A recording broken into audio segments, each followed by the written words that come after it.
A first round of international talks aimed at reining in Iran's nuclear program ended in Geneva early today without an agreement.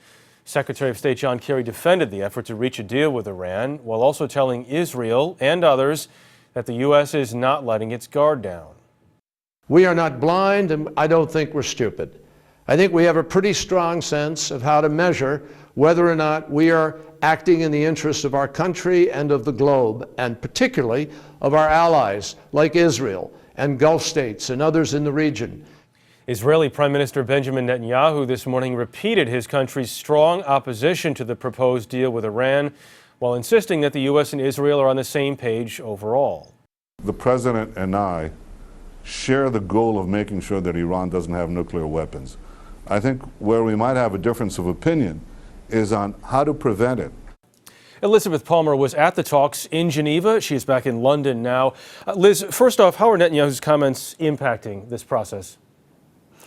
Well, the United States is taking Israel's objections very seriously. In fact, the head of the American negotiating team, Wendy Sherman, flew directly to Jerusalem from Geneva today to brief Israeli officials, to listen to what they have to say, and to try and figure out what strategy she can use to allay their fears when she goes back to the negotiating table, because we know they are going to go back in just over a week. And all sides have every interest in trying to protect the progress they say they've made this time and build on it when they get there next time, as opposed to having to begin again because it all got torpedoed by political forces in the meantime.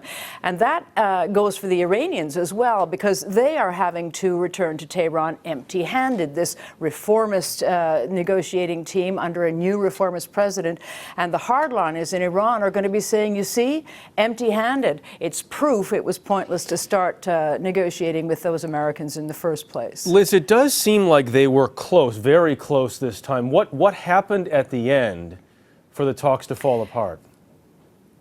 We have had very few leaks, but it does appear that France, at least France and maybe some other countries, wanted more safeguards on what Iran was going to do with its highly enriched stockpile of 20% uranium. And they also wanted rules to stop work on a nuclear reactor Iran hasn't got online yet, but could come online next year. They want that shut down. Liz Palmer in London, thank you.